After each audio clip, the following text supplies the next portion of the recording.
രുചിഭേദങ്ങൾ. Hi friends, എല്ലാവർക്കും രുചിഭേദങ്ങളിലേക്ക് സ്വാഗതം. ഇന്നത്തെ വീഡിയോയിൽ നമ്മൾ കാണാൻ പോണത് ചെറുപഴം കൊണ്ടുള്ള ഹൽവയാണ്. പഴം വരട്ടിയതെന്നും പറയാം. ഇതുകൊണ്ട് നമുക്ക് അട അതുപോലെ തന്നെ പായസമൊക്കെ ഉണ്ടാക്കാം കേട്ടോ. അപ്പോൾ എല്ലാവരും ഒരു പ്രാവശ്യമെങ്കിലും ഉണ്ടാക്കി നോക്കുക. അപ്പോൾ നമ്മുടെ ചാനൽ ആദ്യമായിട്ട് കാണുന്നവരാണെങ്കിൽ നിങ്ങൾക്ക് ഇഷ്ടമാവുകയാണെങ്കിൽ ഒന്ന് സബ്സ്ക്രൈബ് ചെയ്ത് ബെല്ലൈക്കൺ ഒന്ന് എനേബിൾ ചെയ്ത് ഓൾ കൊടുക്കാൻ മറക്കരുതേ. ഇത് വീട്ടിലുണ്ടായ ചെറുപഴമാണ്, പാളയംകോടനാണ്. ഇതിൽ നിന്ന് ഞാൻ 25 പഴം മാറ്റി വെച്ചിട്ടുണ്ട്. അപ്പോൾ ഏത് പഴം വേണമെങ്കിലും നിങ്ങൾക്ക് എടുക്കാം കേട്ടോ. ഇതേ പ്രോസസ്സാണെന്ന് മാത്രം. അപ്പോൾ ഞാനിത് കുക്കറിൽ ഇട്ട് കൊടുക്കുകയാണ്.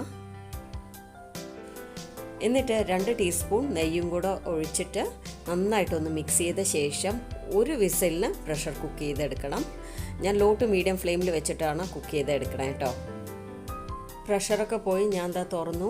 അതിന് ശേഷം ഒരു മത്ത് കൊണ്ട് ചൂടോടെ ഒന്ന് മാഷ് ചെയ്യണം. അപ്പോൾ പഴം നന്നായിട്ട് ആറിക്കഴിഞ്ഞ ശേഷം ഞാനൊരു മിക്സി ജാറിലേക്ക് ഇട്ടിട്ട് നന്നായിട്ടൊന്ന് അരച്ചെടുത്തു. തരിയൊന്നും ഇല്ലാതെ നല്ല സ്മൂത്ത് പേസ്റ്റായിട്ട് വേണം നമ്മളിത് അരച്ചെടുക്കാനായിട്ട്. ഇനി അടുത്തത് 1/2 കിലോ ശർക്കരയും കുറച്ച് വെള്ളവും ഒഴിച്ചിട്ട് നന്നായിട്ട് അലിയിച്ചെടുക്കുകയാണ്. പിന്നെ ഞാൻ കുറച്ച് കാഷ്നട്ട്സ് നെയ്യിലൊന്ന് റോസ്റ്റ് ചെയ്ത് വെച്ചിട്ടുണ്ട്. അതിൽ നിന്നും 2 ടീസ്പൂൺ നെയ്യ് എടുത്തിട്ട് ഞാൻ ഈ കടായിലേക്ക് ഒഴിച്ചു കൊടുക്കുകയാണ്. ഇനി നെയ്യ് ചൂടായതും നമ്മൾ നേരത്തെ അരച്ച് വെച്ച പഴം ഇതിലേക്ക് ഇട്ട് കൊടുക്കുകയാണ്. അതിന് ശേഷം ഞാനിവിടെ കൈവിടാതെ ഇളക്കുന്നുണ്ട്. അതുകൊണ്ട് മീഡിയം ടു ഹൈ ഫ്ലെയിമാണ് വെക്കുന്നത്. അപ്പോൾ നമ്മൾ വീട്ടിലുണ്ടായ പഴമൊക്കെ ആണെങ്കിൽ ഒറ്റയടിക്ക് എല്ലാം പഴുത്തു പോകും. അപ്പോൾ ഇതുപോലെയൊക്കെ ഉണ്ടാക്കാം കേട്ടോ. അപ്പോൾ വേസ്റ്റായി പോവില്ല, നല്ല ടേസ്റ്റുമാണ് കഴിക്കാൻ. അപ്പോൾ ഏകദേശം 15 മിനിറ്റ് കഴിഞ്ഞു. ഞാൻ ഇനി അരിച്ച് വെച്ച ശർക്കര ഇതിലേക്ക് ഒഴിച്ചു കൊടുക്കാം കേട്ടോ. ആദ്യം കുറച്ച് ഒഴിച്ചു നോക്കാം. അപ്പോൾ ഇനി നന്നായിട്ടൊന്ന് മിക്സ് ചെയ്യാം. ഞാൻ ടേസ്റ്റ് ചെയ്ത് നോക്കിയപ്പോൾ എനിക്ക് കുറച്ചുകൂടെ മധുരം വേണമെന്ന് തോന്നി. അതുകൊണ്ട് മുഴുവൻ ശർക്കര ഇതിലേക്ക് ഒഴിച്ചു കൊടുക്കുക കേട്ടോ.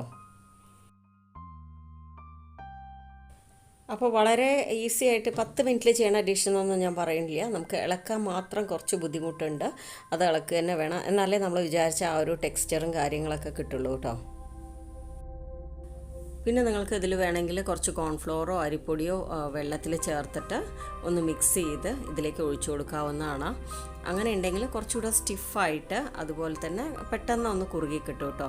ഞാൻ അതൊന്നും ചേർക്കാതെ വെറും പഴവും ശർക്കരയും നെയ്യും കൊണ്ട് മാത്രമാണ് ഇന്നത്തെ ഈ ഒരു ഹൽവ ഉണ്ടാക്കുന്നത്.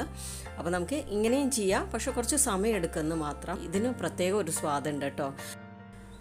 അപ്പോൾ നമ്മുടെ ഈ ഹൽവ ഉണ്ടാക്കാനായിട്ട് തുടങ്ങിയിട്ട് 3/4 മണിക്കൂറായി. കണ്ടില്ലേ, നന്നായിട്ട് പാനിന്ന് ചുരുണ്ട് വന്നിട്ടുണ്ട്. പാനിന്ന് വിട്ട് വരണം, അതാണ് ഇതിൻ്റെ ഒരു പാകം എന്ന് വെച്ച് കഴിഞ്ഞാൽ. അതിന് ശേഷം ഞാൻ ഫൈനലായിട്ട് 1 ടീസ്പൂൺ നെയ്യ് കൂടെ ഇട്ട് കൊടുക്കുകയാണ്. അതിന് ശേഷം നന്നായിട്ട് ഒന്നും കൂടെ മിക്സ് ചെയ്തെടുക്കുക.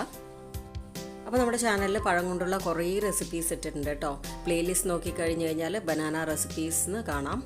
അപ്പോൾ പഴത്തിൻ്റെ എല്ലാ റെസിപ്പീസും നിങ്ങൾക്ക് ആ ഒരു പ്ലേലിസ്റ്റിൽ പോയാൽ കിട്ടും. കാണാത്തവരൊന്ന് കാണുക. അപ്പോൾ ഇനി ഞാൻ ഫ്ലെയിം ഓഫ് ചെയ്യുകയാണ്. ഇനി ഞാനിവിടെ ഒരു കേക്ക് ടീനിലേക്ക് കുറച്ച് നെയ്യ് തടവി വെച്ചിട്ടുണ്ട്. അതിലേക്ക് ഇട്ട് കൊടുക്കുകയാണ്. നെയ്യ് തടവി ഒരു സ്പൂണ് കൊണ്ട് നമുക്കൊന്ന് ലെവൽ ചെയ്ത് കൊടുക്കാം. അതിന് ശേഷം ഞാനിവിടെ കുറച്ച് നമ്മൾ നേരത്തെ റോസ്റ്റ് ചെയ്ത് വെച്ച കാഷ്നട്ട്സ് ഉണ്ടല്ലേ, അത് ഇതിൻ്റെ മുകളിലൊന്ന് സ്പ്രെഡ് ചെയ്ത് കൊടുക്കുകയാണ്. ഇത് ഓപ്ഷണലാട്ടോ, വേണ്ടവർ മാത്രം ചെയ്യുക. ഇത് ഒരു നിർബന്ധമില്ലാത്ത കാര്യമാണ്. അപ്പോൾ ടിന്നിലേക്ക് ആക്കിയ ശേഷം ഞാനൊന്ന് തിരിച്ചു കൊടുത്തപ്പോൾ കുറച്ച് നെയ്യ് എനിക്ക് ഈ ബൗളിൽ കിട്ടിയിട്ടോ, അത്. അപ്പോൾ ഞാനിത് മാറ്റി വെക്കുകയാണ്. ഇനി ഇത് നന്നായിട്ട് തണുക്കാനായിട്ട് വെക്കണം. ഇപ്പോൾ സമയം രാത്രി 12 മണിയാണ്. ഇനി ഞാൻ അടുത്ത ദിവസം രാവിലെ ഇത് കട്ട് ചെയ്ത് കാണിച്ചു തരാം കേട്ടോ. അപ്പോൾ അത് പിറ്റേന്നായി ഒരു സ്പാച്ചുല അല്ലെങ്കിൽ ഒരു കത്തി കൊണ്ടോ ഒന്ന് ജസ്റ്റ് സൈഡ്സൊക്കെ ഒന്ന് റൺ ചെയ്ത് കൊടുക്കുക. അപ്പോൾ പെട്ടെന്ന് അത് വിട്ട് കിട്ടാൻ വേണ്ടിയിട്ടാട്ടോ അങ്ങനെ ചെയ്യണത്. എന്നിട്ട് ഒന്ന് കമിഴ്ത്തി കൊടുക്കുക. അപ്പോൾ എളുപ്പത്തിൽ വിട്ട് കിട്ടും. അപ്പോൾ അങ്ങനെ നമ്മുടെ അടിപൊളിയായിട്ടുള്ള പഴ ഹൽവ റെഡി ആയിട്ടുണ്ട്.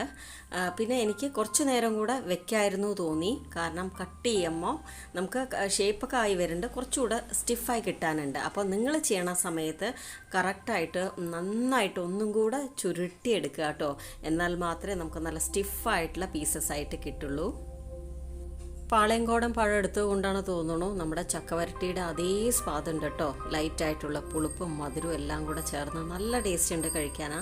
അപ്പോൾ എല്ലാവരും ഇത് ഒരു പ്രാവശ്യമെങ്കിലും ഉണ്ടാക്കി നോക്കുക. നിങ്ങൾക്ക് എല്ലാവർക്കും ഇഷ്ടമാവും. വീഡിയോ ഇഷ്ടമായിട്ടുണ്ടെങ്കിൽ ലൈക്ക് ചെയ്യുക, ഷെയർ ചെയ്യുക, കമൻറ്റ് ചെയ്യുക, സബ്സ്ക്രൈബ് ചെയ്യുക. Thank you all.